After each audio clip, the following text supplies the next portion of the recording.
ഞാൻ ഡോക്ടർ അജയൻ വർഗീസ്, കോഴിക്കോട് ജില്ലയിൽ കുന്നമംഗലം പന്തിർപ്പാടത്തുള്ള institute of sexual and reproductive medicine എന്ന സ്ഥാപനത്തിൻ്റെ ഡയറക്ടറാണ്. International association of sexual medicine practitioners modern medicine എന്ന അസോസിയേഷൻ്റെ അഖിലേന്ത്യാ ചെയർമാനുമാണ്. ഇന്ന് ഞാൻ നിങ്ങളോട് സംസാരിക്കുവാൻ പോകുന്നത് പ്രമേഹ രോഗം എങ്ങനെ രക്തക്കൊള്ളുകൾ ബ്ലോക്കാക്കുന്നു, അതുപോലെ തന്നെ രക്തക്കൊള്ളുകൾ ബ്ലോക്കാകുന്ന വഴി ലൈംഗിക ശേഷി എന്തുകൊണ്ട് നഷ്ടപ്പെടുന്നു, അതിനുള്ള പരിഹാരങ്ങൾ എന്താണ്, അതുപോലെ തന്നെ പ്രമേഹ രോഗം വഴി ഞരമ്പുകൾക്ക് അതായത് ന്യൂറോൺ പ്രോബ്ലംസ് എന്തെല്ലാമാണ് ഉണ്ടാകുന്നത്, ഇതെല്ലാമാണ് ഇന്ന് ഞാൻ നിങ്ങളോട് സംസാരിക്കുവാൻ പോകുന്നത്.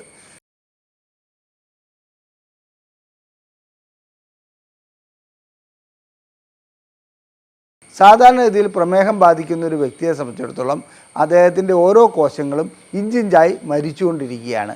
കാരണം ഓരോ കോശങ്ങൾക്കും ജീവിക്കുവാൻ അഥവാ അതിന് നിലനിൽക്കുവാൻ ഗ്ലൂക്കോസിൻ്റെ ആവശ്യമുണ്ട്. ആ ഗ്ലൂക്കോസ് വിഘടിച്ചാണ് ഊർജ്ജമായി മാറുന്നത് അഥവാ ATP ആയി മാറുന്നത്. ഇങ്ങനെ ഗ്ലൂക്കോസ് വിഘടിക്കുന്നതിന് ഇൻസുലിൻ്റെ ആവശ്യമുണ്ട്. സാധാരണഗതിയിൽ പ്രമേഹ രോഗിയുടെ രക്തത്തിൽ ആവശ്യത്തിൽ കൂടുതൽ ഗ്ലൂക്കോസ് ഉണ്ടാവും. എന്നാൽ അത് യൂട്ടിലൈസ് ചെയ്യുവാൻ, അത് ഉപയോഗിക്കുവാൻ കഴിയാത്ത ഒരവസ്ഥയാണ് കണ്ടുവരുന്നത്. ഇതിന് ഇൻസുലിൻ്റെ ആവശ്യമുണ്ട്. ആ ഇൻസുലിൻ്റെ അളവ് കുറയുന്നത് കൊണ്ടാണ് ഇങ്ങനെ സംഭവിക്കുന്നത്. അപ്പോൾ ഇൻസുലിൻ്റെ അളവ് കുറയുന്നതോടുകൂടി പ്രമേഹ രോഗികളുടെ രക്തക്കൊള്ളുകൾക്ക് എന്താണ് സംഭവിക്കുന്നത്? രക്തക്കൊള്ളുകളുടെ ഉൾഭാഗം എൻഡോത്തീലിയം എന്നാണ് അറിയപ്പെടുന്നത്. അതൊരു പ്രത്യേകതരം കോശമാണ്. ഈ എൻഡോത്തീലിയം സാധാരണഗതിയിൽ പ്രമേഹമുള്ള വ്യക്തികൾക്ക്, അത് ഞാൻ നേരത്തെ സൂചിപ്പിച്ചോണം, അവർക്ക് ഊർജ്ജം ലഭിക്കാത്തത് കൊണ്ട് അഥവാ ഗ്ലൂക്കോസ് വേണ്ടത്ര ലഭിക്കാത്തത് കൊണ്ട് അവരുടെ എൻഡോത്തീലിയം തകരാറിലാകുന്നു. അതിന് എൻഡോത്തീലിയം തകരാറിലാകുന്നതോടുകൂടി എൻഡോത്തീലിയത്തിൻ്റേതായ ആ പാളി പൊട്ടിപ്പോകുവാനും അവിടെ ക്ലോട്ട് ഉണ്ടാകുവാനും കാരണമായി മാറുന്നു. ഇങ്ങനെ ക്ലോട്ട് ഉണ്ടാകുന്നതോടുകൂടി രക്തക്കൊള്ളുകൾ ബ്ലോക്കാകുന്നു അഥവാ വേണ്ടത്ര രക്തം ലിംഗത്തിലേക്ക് ലഭിക്കാതെ വരുന്നു. ഇത് ലിംഗത്തിൻ്റെ കാര്യം മാത്രമല്ല, ഓരോരോ അവയവങ്ങൾക്കും ഇത് തന്നെയാണ് സംഭവിക്കുന്നത്. കിഡ്നിക്കാകട്ടെ, ഹൃദയത്തിനാകട്ടെ, മറ്റ് അവയവങ്ങൾക്കാകട്ടെ, എല്ലാത്തിനും എൻഡോത്തീലിയൽ ഡാമേജ് അതായത് ഉൾപ്പാളി തകരാറിലാവുന്നതുകൊണ്ട് അവിടെ ക്ലോട്ട് ഉണ്ടാകുകയും ആവശ്യത്തിന് വേണ്ടത്ര രക്തം ആ അവയവങ്ങൾക്ക് ലഭിക്കാതെ വരികയും ചെയ്യുന്നു. ഇതുകൂടാതെ ഇങ്ങനെ ക്ലോട്ട് ഉണ്ടാകുന്നതോടുകൂടി എൻഡോത്തീലിയം തകരാറിലാവുന്നതോടുകൂടി രക്തക്കൊള്ളുകൾക്ക് വികസിക്കുവാനും ചുരുങ്ങാനുമുള്ള കഴിവില്ലാതാകുന്നു. ഇത് മറ്റൊരു രൂപത്തിലും സംഭവിക്കുന്നുണ്ട്. അതിന് സപ്ലൈ ചെയ്യുന്ന നെർവുകൾക്ക് ഡാമേജ് ഉണ്ടാകുന്നു അഥവാ ന്യൂറോപ്പതി ഉണ്ടാകുന്നു. ഈ കാരണങ്ങൾ കൊണ്ടാണ് രക്തക്കൊള്ളുകൾ ബ്ലോക്കാകുന്നതും ലിംഗത്തിലേക്കുള്ള അതായത് വേണ്ടത്ര രക്തം ലഭിക്കാതെ വരികയും ചെയ്യുന്നത്. ഇങ്ങനെ ലഭിക്കാതെ വരുന്നത് കൊണ്ട് ലിംഗത്തിന് ഉദ്ധാരണശേഷി ഉണ്ടാവുകയില്ല. ലിംഗം സാധാരണ ഇതിൽ എത്രത്തോളം രക്തം കുറഞ്ഞു ലഭിക്കുന്നു അതിനനുസരിച്ച് ലിംഗം ഉയർന്നു വരുന്നതിൻ്റെ അളവ് കുറയുന്നു. അതായത് നല്ല രീതിയിൽ രക്തം ലഭിച്ചുകൊണ്ടിരുന്ന ലിംഗം ഉയരുന്നതിൻ്റെ ഒരു 1/4 മാത്രമേ ലിംഗം ഉയർന്നു വരികയുള്ളൂ. ചുരുക്കി പറഞ്ഞാൽ 30 ഡിഗ്രി 45 ഡിഗ്രി മാത്രമേ ലിംഗം ഉയരുകയുള്ളൂ. അതേസമയത്ത് ഈ രക്തക്കൊള്ളുകൾ ബ്ലോക്കായത് നീക്കം ചെയ്യുകയാണെങ്കിൽ, അതിനുള്ള മരുന്നുകൾ നൽകി പ്രമേഹത്തെ നിയന്ത്രിച്ച് അതുപോലെ തന്നെ എൻഡോത്തീലിയൽ ഡാമേജ് മാറ്റിയെടുക്കുകയാണെങ്കിൽ തീർച്ചയായിട്ടും ലൈംഗിക ശേഷി വീണ്ടെടുക്കുവാൻ കഴിയുന്നതാണ്. സാധാരണഗതിയിൽ ഇതിനു വേണ്ടിയിട്ട് ആദ്യം ചെയ്യേണ്ടത് പ്രമേഹ രോഗം എത്രത്തോളം ഉണ്ടെന്നുള്ളത് കണക്കിലെടുക്കുകയാണ്. അത് സാധാരണഗതിയിൽ നാം ചെയ്യുന്നത് ആഹാരം കഴിക്കുന്നതിന് മുമ്പും ആഹാരം കഴിച്ചതിന് ശേഷമുള്ള പ്രമേഹം നോക്കാറുണ്ട്. അതായത് FBS, PPBS. ഈ ടെസ്റ്റുകൾ ചെയ്യുന്നതോടുകൂടി നമുക്ക് പ്രമേഹത്തിൻ്റെ അളവ് ഏറെക്കുറെ മനസ്സിലാക്കുവാൻ കഴിയും. എന്നാൽ എൻഡോത്തീലിയൽ ഡാമേജ് ഉണ്ടായിട്ടുണ്ടോ, ന്യൂറോണൽ ഡാമേജ് ഉണ്ടായിട്ടുണ്ടോ, ഇത്തരം കാര്യങ്ങൾ അറിയുന്നതിന് അതിനേക്കാൾ നല്ലത് SbA1c ചെയ്യുന്നതാണ്. അതായത് 3 മാസത്തിലൊരിക്കൽ ഷുഗറിൻ്റെ അളവ് എത്രത്തോളമുണ്ട്, അതിൻ്റെ കൺട്രോൾ എത്രത്തോളമുണ്ട്, ഇത്തരം കാര്യങ്ങൾ മനസ്സിലാക്കുവാൻ ഈ പ്രമേഹത്തിൻ്റെ ടെസ്റ്റുകളിലൊന്നായ SbA1c ചെയ്യുന്നതായിരിക്കും എപ്പോഴും നല്ലത്. മറ്റൊരു കാര്യം കൂടി പറയട്ടെ, ഇന്ന് വളരെയധികം ചെറുപ്പക്കാരിലും പ്രമേഹ രോഗം കണ്ടുവരുന്നുണ്ട്. അവരത് അറിയുന്നില്ല എന്ന് മാത്രം. ഒന്ന്, ശാരീരികമായിട്ടുള്ള വ്യായാമമില്ലാതെ വരിക, അതുപോലെ തന്നെ ജോലി സ്ഥലത്തെ സമ്മർദ്ദങ്ങൾ, ഇത്തരം കാര്യങ്ങളൊക്കെ പ്രമേഹത്തിലേക്ക് കൊണ്ടുപോകാറുണ്ട്. അങ്ങനെ പ്രമേഹം വരുന്ന വ്യക്തികൾ തനിക്ക് പ്രമേഹമില്ല എന്ന് ധരിച്ചുകൊണ്ട് അവർ ജീവിതം മുന്നോട്ട് പോകുന്നു. അവർക്ക് ലൈംഗിക ശേഷിക്കുറവുണ്ടാകുമ്പോൾ അവർ സാധാരണ രീതിയിൽ പനിക്ക് പാരസെറ്റമോൾ കഴിക്കുന്ന പോലെ വയാഗ്രയോ ഏതെങ്കിലും ഗുളിക മെഡിക്കൽ ഷോപ്പിൽ നിന്ന് വാങ്ങിക്കഴിക്കുന്നു. ആ ഗുളിക കഴിക്കുന്നതോടുകൂടി അവരുടെ പ്രശ്നം പരിഹരിക്കുന്നു. വീണ്ടും അവർ ഈ അറിയപ്പെടാത്ത പ്രമേഹവും വെച്ചുകൊണ്ട് മുന്നോട്ട് പോവുകയാണ്. ഇങ്ങനെ പ്രമേഹം വെച്ച് മുന്നോട്ട് പോകുന്നതുകൊണ്ട് ഓരോരോ രക്തക്കൊള്ളിൻ്റെയും എൻഡോത്തീലിയം തകരാറിലാകുന്നു. അങ്ങനെ എൻഡോത്തീലിയം തകരാറിലാകുന്നതുകൊണ്ട് അത് സപ്ലൈ ചെയ്യുന്ന ആ അവയവങ്ങൾക്ക് അത് വൃക്കകളാവട്ടെ, ഹൃദയമാവട്ടെ, അതുപോലെ തന്നെ മസിലുകളാവട്ടെ, വേറെ ഏതെങ്കിലും അവയവമാവട്ടെ, അതിനെല്ലാം തകരാറിലേക്ക് പോകുന്നു. ക്ഷീണം കൂടുതലായി ഉണ്ടാകുന്നു. ഈ കാര്യത്തിൽ പ്രമേഹം തുടക്കത്തിൽ തന്നെ കണ്ടുപിടിച്ച് അതിന് വേണ്ട രീതിയിലുള്ള ചികിത്സ നൽകുകയാണ് ചെയ്യേണ്ടത്. ഇനി പ്രമേഹത്തിനെ സംബന്ധിച്ചിടത്തോളം പ്രമേഹം നിയന്ത്രിക്കുവാൻ ഒട്ടനവധി മാർഗങ്ങളുണ്ട്. അതിൽ ഏറ്റവും പ്രധാനപ്പെട്ട മാർഗമാണ് വ്യായാമം. വ്യായാമം ചെയ്യേണ്ടതുകൊണ്ട് അതായത് പേശികളുടെ ചലനശേഷി കൂടുന്നതോടുകൂടി ശരീരത്തിലെ രക്തത്തിലുള്ള ഗ്ലൂക്കോസിന് കൂടുതലായി ഉപയോഗിക്കാൻ കഴിയും. ഇങ്ങനെ രക്തത്തിലെ ഗ്ലൂക്കോസ് കൂടുതലായി ഉപയോഗിക്കുമ്പോൾ അവിടെ ഷുഗറിൻ്റെ കാഠിന്യം കുറയുന്നതായി കാണാം. അതുപോലെ തന്നെ ഷുഗർ കൂടുതലുണ്ടാകുകയാണെങ്കിൽ ലിംഗത്തിൻ്റെ അഗ്രഭാഗത്തും അതുപോലെ തന്നെ യോനിയുടെ ഭാഗത്തും മറ്റും പഴുപ്പുണ്ടാകുന്നതായി കാണാം. ആ പഴുപ്പ് കൂടുതലായി ബാധിച്ച് മുമ്പോട്ട് വരുമ്പോൾ ഫൈമോസിസ് അഥവാ തൊലി നീക്കുവാൻ കഴിയാത്ത അവസ്ഥ വരുന്നു. ലൈംഗിക ബന്ധം കുറച്ചുകൂടി ദുഷ്കരമായി മാറുന്നു. നാം മനസ്സിലാക്കേണ്ട ഒരു കാര്യം, പ്രമേഹം ഉണ്ടാകുന്നതിൻ്റെ പ്രധാനപ്പെട്ട കാരണം നമ്മുടെ ശാരീരികമായിട്ടുള്ള വ്യായാമമില്ലായ്മയും അതുപോലെ തന്നെ ജനിതകമായ ഘടകങ്ങളും പിന്നെ മാനസിക സമ്മർദ്ദങ്ങളും മറ്റുമാണ്.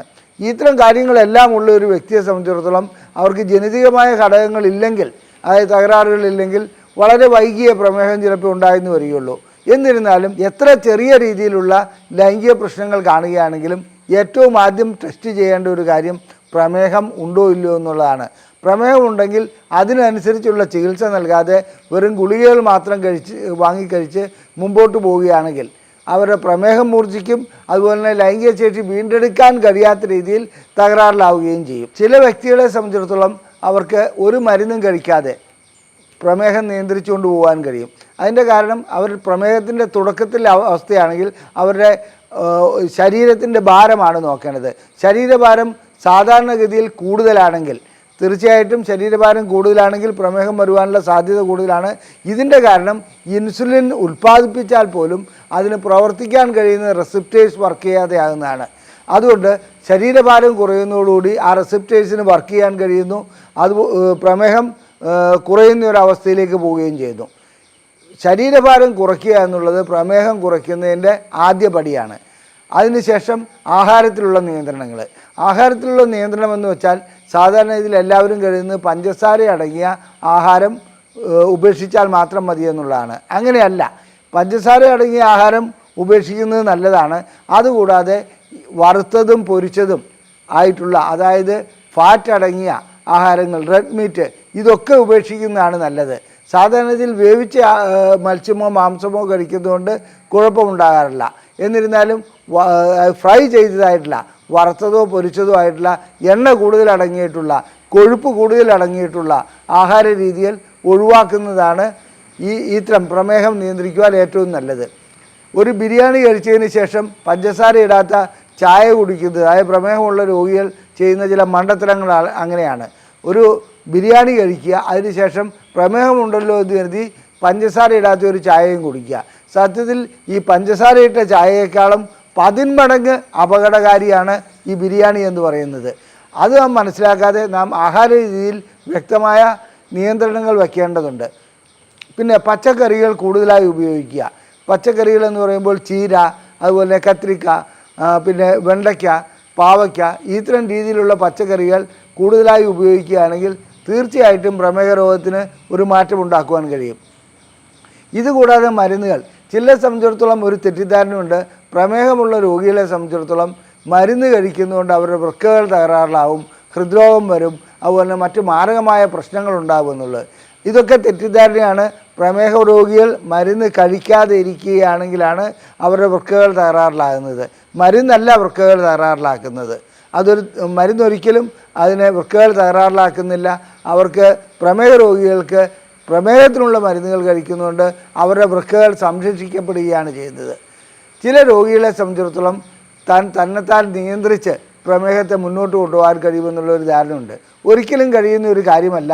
തന്നെത്താൻ നിയന്ത്രിച്ച് കൊണ്ടുപോകാൻ കഴിയില്ല. എത്ര ആഹാരം നിയന്ത്രിച്ചാലും എത്ര വ്യായാമം ചെയ്താലും ചില വ്യക്തികൾക്ക് മരുന്ന് അത്യന്താപേക്ഷിതമാണ്. അത്തരം വ്യക്തികൾ മരുന്ന് കഴിക്കുക തന്നെ വേണം. എനിക്ക് പറയുവാനുള്ളത്, പ്രമേഹം ഉണ്ടെങ്കിലും ഇല്ലെങ്കിലും അത് നാം ചിലപ്പോൾ അറിയാതെ പോകാം. ലൈംഗിക ശേഷിക്കുറവിൻ്റെ ഒരു നേരിയ ലക്ഷണം കണ്ടാൽ പ്രമേഹം ടെസ്റ്റ് ചെയ്യണം. പ്രമേഹം ടെസ്റ്റ് ചെയ്തതിന് ശേഷം അതിനുള്ള ചികിത്സകൾ, അത് വ്യായാമമാകട്ടെ, ആഹാര നിയന്ത്രണമാകട്ടെ, മരുന്നാകട്ടെ, ഇതിന് ഏതാണോ ഉതകുന്നതെന്ന് ഒരു ഡോക്ടറുടെ സഹായത്തോടു കൂടി കണ്ടുപിടിച്ച് ആ രീതിയിലുള്ള ചികിത്സയിലേക്ക് വരുന്നതാണ് നല്ലത്. പിന്നീട് മറ്റൊരു കാര്യം, ഇതിൻ്റെ കാരണമായിട്ടുള്ളത് അമിതഭാരമാണെങ്കിൽ അത് കുറയ്ക്കണം, മാനസിക സമ്മർദ്ദമാണെങ്കിൽ അത് കുറയ്ക്കണം, അതുപോലെ തന്നെ ആഹാര രീതിയിലും മറ്റു രീതിയിലുള്ള പ്രശ്നങ്ങളുണ്ടെങ്കിൽ അതിൽ മാറ്റം വരുത്തണം. ഇങ്ങനെ മാറ്റം വരുത്തി പ്രമേഹത്തിന് നിയന്ത്രണം ഉണ്ടാക്കുകയാണെങ്കിൽ നമ്മുടെ രക്തക്കൊള്ളുകളുടെ എൻഡോത്തീലിയം തകരാറാകാതെ വരും. അതിനെ സംരക്ഷിക്കുവാൻ കഴിയും. അങ്ങനെ സംരക്ഷിക്കുന്ന വഴി ലൈംഗിക ശേഷി വീണ്ടെടുക്കുവാനും കഴിയും. വളരെ തുടക്കത്തിൽ തന്നെ ചികിത്സ ചെയ്തു പോവുകയാണെങ്കിൽ, പ്രമേഹത്തിനുള്ള ചികിത്സ ചെയ്തു പോവുകയാണെങ്കിൽ പ്രായം കൂടുന്തോറും ഗുരുതരമായ അവസ്ഥകളിലേക്ക് പോവുകയില്ല. ഇല്ലെങ്കിൽ പ്രായം കൂടിക്കഴിഞ്ഞാൽ ലൈംഗിക ശേഷി വീണ്ടെടുക്കുവാൻ കഴിയാത്ത ഒരവസ്ഥയിലേക്ക് പോകാറുണ്ട്. 40-45 വയസ്സുള്ള വ്യക്തികൾ ലൈംഗിക ശേഷി വീണ്ടെടുക്കുവാൻ കഴിയാതെ ശസ്ത്രക്രിയകളിലേക്കും മറ്റും പോകേണ്ടി വരുന്നതിൻ്റെ പ്രധാന കാരണം അവർ തുടക്കത്തിൽ തന്നെ പ്രമേഹത്തിന് വേണ്ടത്ര ചികിത്സ നൽകിയില്ല എന്നുള്ളതാണ്. അതുകൊണ്ട് ഒരു കാര്യം പറയട്ടെ, പ്രമേഹ രോഗികളുടെ കൂടപ്പിറപ്പാണ് ലൈംഗിക ശേഷിക്കുറവ്. അതിന് പരിഹാരം കണ്ടെത്തുന്നത് ചികിത്സ വഴിയായിരിക്കണം. അതല്ലാതെ നാം ചില അനുമാനങ്ങളിൽ കൂടി മുന്നോട്ട് പോയിട്ട് ഒരു കാര്യവുമില്ല. ഞങ്ങളുടെ ഈ വീഡിയോ നിങ്ങൾക്ക് ഇഷ്ടപ്പെട്ടുവെങ്കിൽ നിങ്ങളുടെ സുഹൃത്തുക്കൾക്ക് ഇത് ഷെയർ ചെയ്യുക. നിങ്ങളുടെ അഭിപ്രായങ്ങൾ കമൻറ്റ് ബോക്സിൽ രേഖപ്പെടുത്തുക. ഈ വീഡിയോ ലൈക്ക് ചെയ്യുക. ലൈംഗികമായിട്ടുള്ള എല്ലാ പ്രശ്നങ്ങൾക്കും ചികിത്സ നൽകുന്ന ഒരു സ്ഥാപനമാണ് ISRM. ഞങ്ങളുടെ ബുക്ക്ലെറ്റുകൾ സൗജന്യമായി ലഭിക്കുവാൻ ഇതിൽ ISRM എന്ന് ടൈപ്പ് ചെയ്ത് ഇവിടെ കാണിച്ചിരിക്കുന്ന നമ്പറിൽ വാട്സപ്പ് ചെയ്താൽ മതി. അതുപോലെ തന്നെ നിങ്ങൾക്ക് ചികിത്സ ആവശ്യമുണ്ടെങ്കിൽ ഈ നമ്പറിൽ തന്നെ വിളിച്ച് ബുക്ക് ചെയ്യാവുന്നതാണ്. നന്ദി, നമസ്കാരം.